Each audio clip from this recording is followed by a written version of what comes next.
du Saint-Esprit, ainsi soit-il. Eh bien, chers frères, la fête du cœur immaculé de Marie, que l'Église solennise aujourd'hui, est une fête relativement récente et qui est une preuve de ce que l'Église peut faire et a fait dans les temps qui nous sont proches pour adapter l'esprit de l'Église et les richesses de l'Église à notre temps. Car s'il est une fête qui nous rappelle des vérités dont nous avons besoin, des vérités dont nous sentons dans la méditation le désir de les appliquer à nos âmes, c'est bien cette fête du cœur immaculé de Marie qui nous les rappelle. Cette fête, sans doute, a un lien particulier avec les apparitions de Notre-Dame de Fatima, et c'est le pape Pie XII qui a voulu que l'octave de l'Assomption fête désormais le cœur immaculé de Marie. Oh, sans doute, il y avait déjà avant, depuis le XVIIe siècle, l'on avait la dévotion pour les cœurs de Jésus et de Marie, et nous venons de fêter au cours de cette semaine la fête de Saint Jean Eudes, qui a fondé précisément ces congrégations sous le vocable des congrégations des cœurs de Jésus et Marie.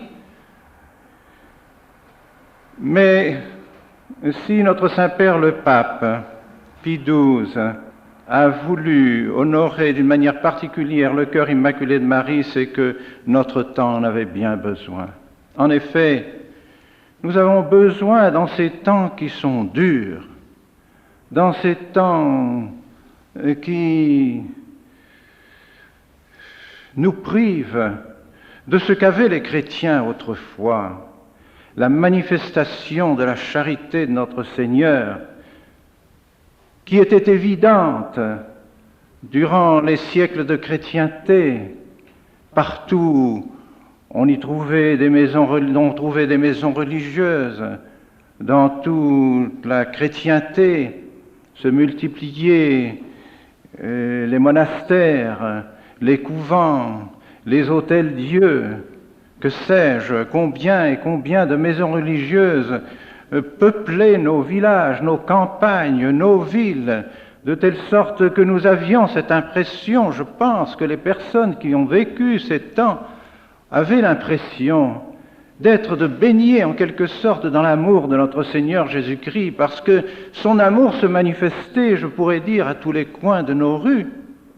C'était des calvaires, c'était des images de la Vierge, c'était des hôtels-dieux, c'était des maisons de charité pour recevoir les pauvres, les pèlerins, ceux qui souffraient. Partout se manifestait la charité de notre Seigneur. Mais en notre temps, combien notre siècle est devenu dur. Nous ne trouvons plus cette charité de notre Seigneur Jésus-Christ dans nos cités, dans nos campagnes. Oh, certes, il y a encore des âmes qui se dévouent à notre Seigneur, mais combien ? Combien par rapport à la population? Et combien il y aurait à faire dans tous ces pays qui ne connaissent pas encore la charité de notre Seigneur, des pays immenses comme la Chine, comme l'Afrique, et combien de pays sont encore éloignés de cette charité de notre Seigneur. Alors, il nous semble que nous avons besoin de la Très Sainte Vierge Marie en notre temps.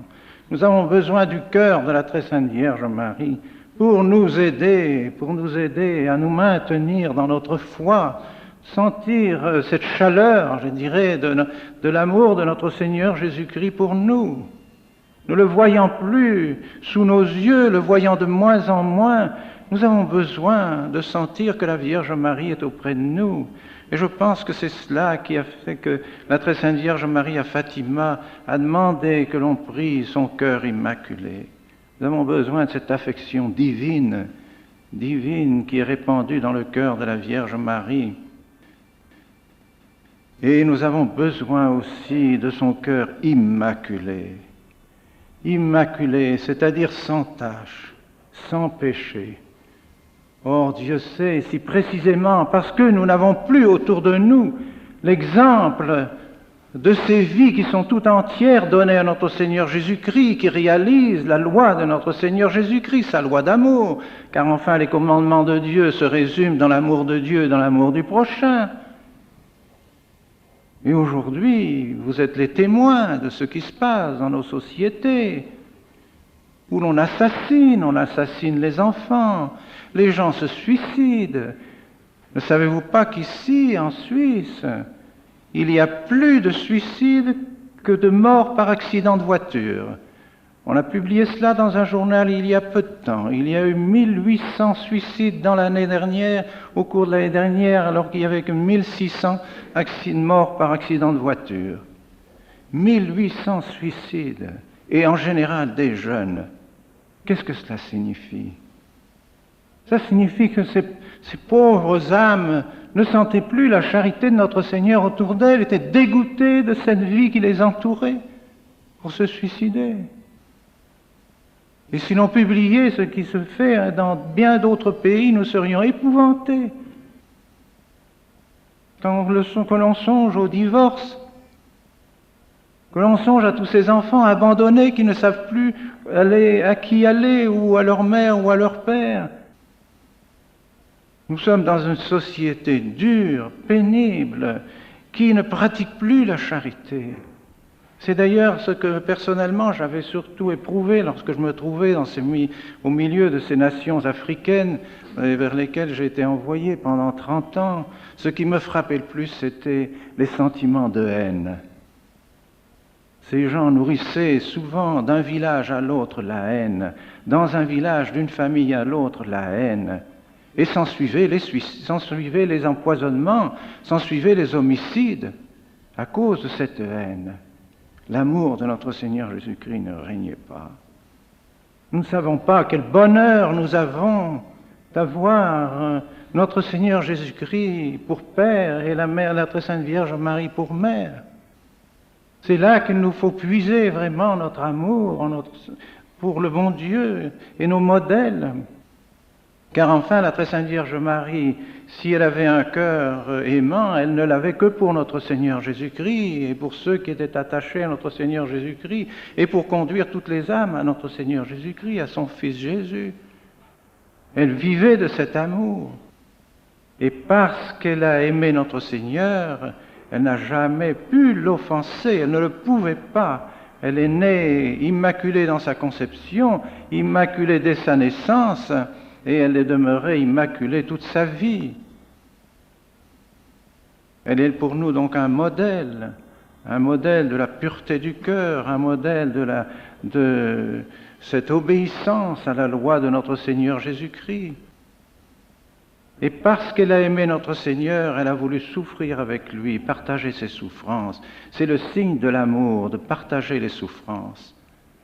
Elle a vu Jésus, son Fils, souffrir, elle a voulu souffrir avec lui. Quand le cœur de Jésus a été transpercé, son cœur l'a été aussi, le cœur de Marie. Ces deux cœurs transpercés n'ont vécu à l'unisson pour la gloire du bon Dieu, pour le règne de Dieu, pour le règne de notre Seigneur Jésus-Christ. Ils n'ont battu que pour cela. Et c'est pourquoi nous aussi, nous devons être prêts à souffrir pour le règne de notre Seigneur Jésus-Christ. Notre Seigneur Jésus-Christ ne règne plus dans nos sociétés, ne règne plus dans nos familles, ne règne plus en nous-mêmes. Nous avons besoin de ce règne de notre Seigneur Jésus-Christ. C'est la seule raison d'existence de nos âmes, de nos corps, de l'humanité, de cette terre et de toute la création de Dieu, que Jésus-Christ règne, qu'il apporte aux âmes sa vie, son salut, sa charité, sa gloire. Et c'est parce que, précisément, nous avons conscience que dans ce qui s'est passé depuis 15 ans dans la Sainte Église, une véritable révolution s'est opérée.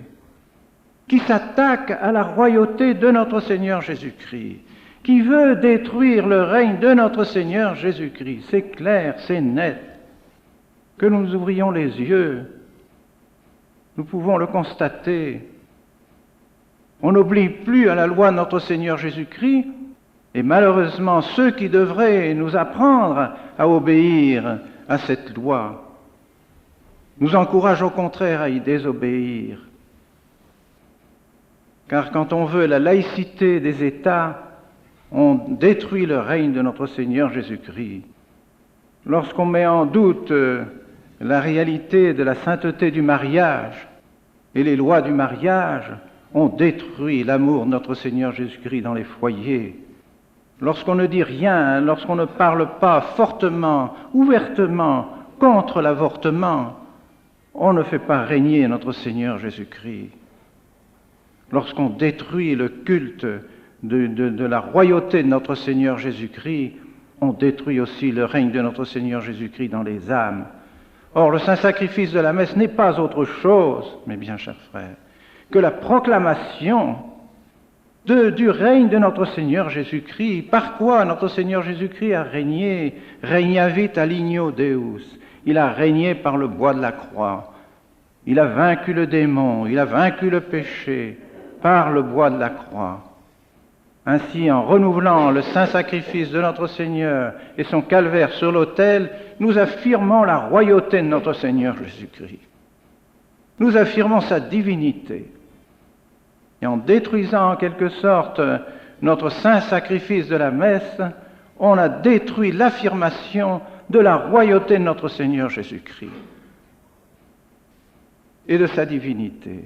Et c'est pourquoi l'adoration de la Sainte Eucharistie a tant diminué de nos temps, sinon, disons plutôt que les sacrilèges se sont multipliés à l'infini.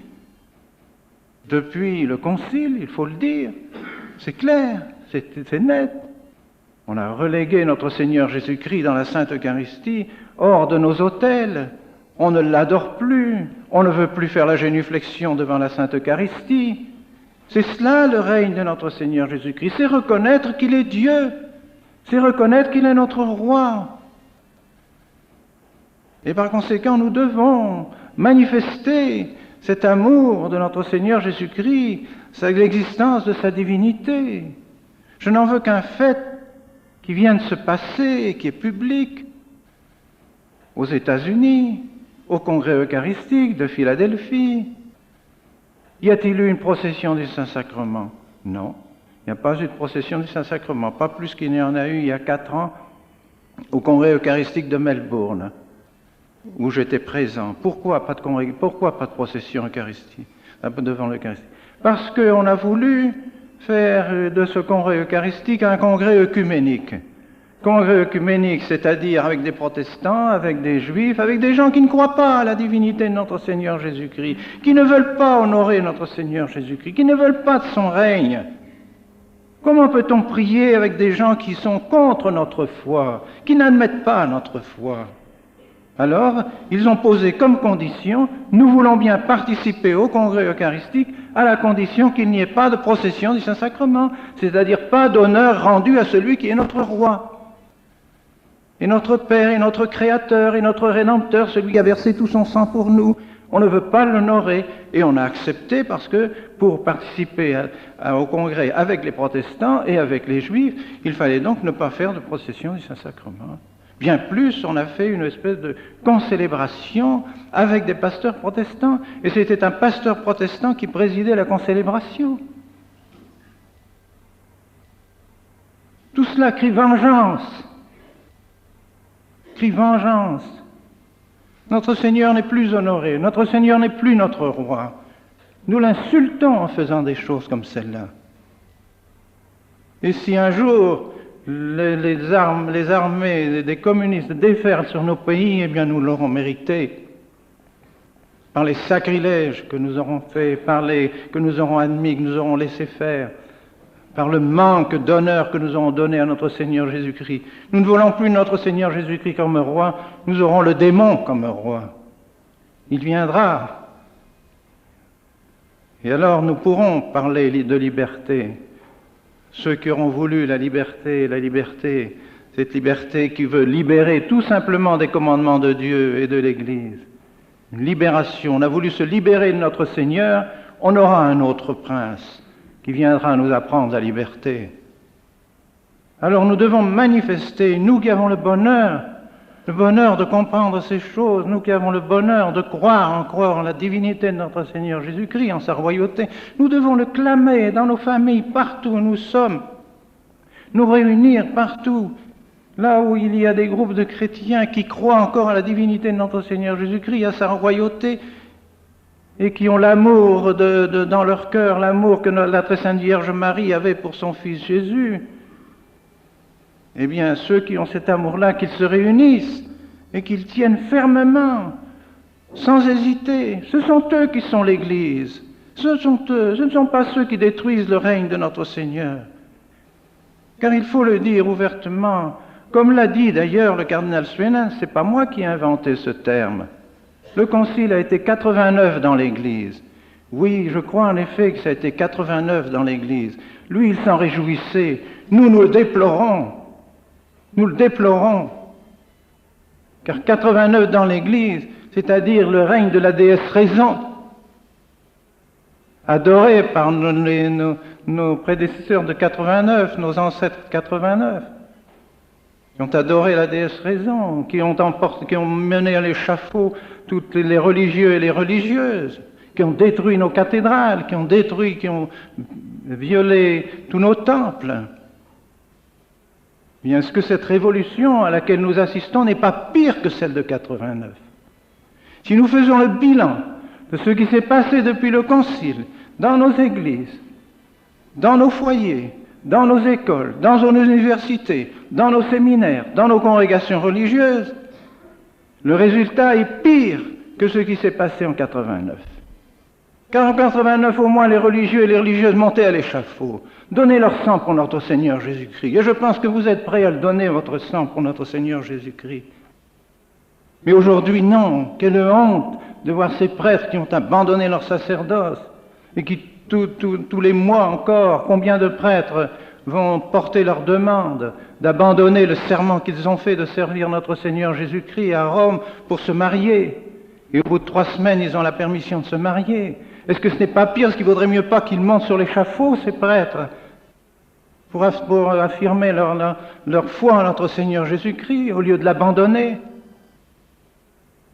Ce qui s'est passé depuis le Concile est pire que ce qui s'est passé depuis à la Révolution. Il vaut mieux avoir des ennemis déclarés, qui déclarent la guerre à l'Église, qui déclarent la guerre à notre Seigneur, mais que ceux qui devraient honorer notre Seigneur Jésus-Christ, qui devraient l'adorer, qui devraient manifester leur foi envers notre Seigneur Jésus-Christ, que cela nous apprenne à faire des sacrilèges, à abandonner notre Seigneur, à le vilipender en quelque sorte, eh bien ça, nous ne pouvons pas l'accepter. Et c'est nous qui sommes l'Église catholique. Ce sont ceux-là qui se séparent de l'Église catholique. Ce n'est pas nous qui faisons schisme. Nous voulons ce règne de notre Seigneur. Qu'on nous le proclame, nous sommes prêts à suivre. Que nos pasteurs le disent partout. Nous ne voulons qu'un Dieu, notre Seigneur Jésus-Christ. Nous n'avons qu'un roi, notre Seigneur Jésus-Christ. Alors nous les suivrons. Mais qu'on ne fasse pas disparaître, par exemple, les croix de nos autels. Qu'on ne fasse pas disparaître les croix de nos temples. C'est cela que nous devons maintenir. Nous devons être fermes sur ces points. Et c'est pourquoi on me dit désobéissant. On me dit bientôt schismatique. Mais pas du tout. Je ne suis ni désobéissant ni schismatique parce que j'obéis à l'Église, à notre Seigneur Jésus-Christ. Vous désobéissez au pape. Eh bien, je désobéis au pape dans la mesure où le pape s'identifierait avec la révolution qui s'est faite au cours du Concile et après le Concile. Parce que cette révolution est la révolution de 89. Et moi, je ne peux pas obéir à la révolution de 89 à l'intérieur de l'Église. Je ne peux pas obéir à la déesse raison. Je ne veux pas m'incliner devant la déesse raison. Et c'est ce qu'on voudrait qu'on nous fasse. On voudrait qu'on supprime ce séminaire pour que tous nous allions adorer la déesse raison. L'homme, le culte de l'homme. Nous adorer l'homme. Eh bien ça, non, jamais. Nous n'accepterons pas cela. Nous voulons être obéissants à Dieu, soumis à notre Seigneur Jésus-Christ. Nous serons soumis dans toute la mesure où ceux qui doivent nous donner notre foi seront soumis à la foi aussi. Ils n'ont pas le droit de brader la foi. La foi ne leur appartient pas. La foi n'appartient pas au pape. Elle appartient à l'Église, elle appartient à Dieu, elle appartient à notre Seigneur Jésus-Christ. Et le pape et les évêques sont là pour transmettre la foi. Dans la mesure où ils la transmettent, nous nous mettons à genoux, nous obéissons et nous sommes prêts à obéir immédiatement. Dans la mesure où ils la détruisent, notre foi, nous n'obéissons plus. Nous ne pouvons pas nous permettre de détruire notre foi. Nous avons la foi accrochée au cœur jusqu'à la mort.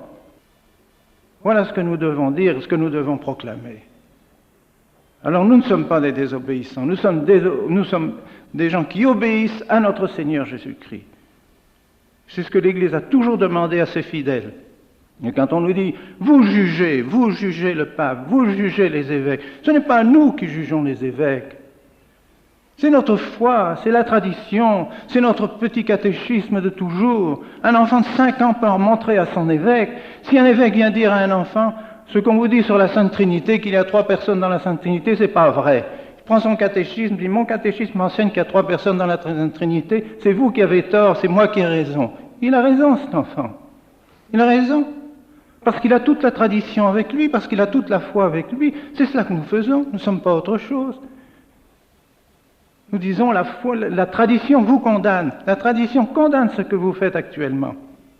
Alors nous sommes avec 2000 ans d'église, et non pas avec 12 ans d'une nouvelle église, une église conciliaire, comme on nous l'a dit, comme Monseigneur Benelli nous a demandé de nous soumettre à l'église conciliaire. Je ne connais pas cette église conciliaire, je connais que l'église catholique. Alors nous devons nous maintenir fermes sur nos positions. Pour notre foi, nous devons tout accepter, toutes les avanies, que l'on nous méprise, que l'on nous excommunie, que l'on nous frappe, que l'on nous persécute. Peut-être demain, les pouvoirs civils nous persécuteront. Ce n'est pas exclu. Pourquoi? Parce que ceux qui détruisent l'Église maintenant font l'œuvre de la franc-maçonnerie. Et c'est la franc-maçonnerie qui commande partout. Alors, si elle se rend compte que nous sommes une force qui risquent de mettre en péril leurs projets, à ce moment-là, les gouvernements nous persécuteront.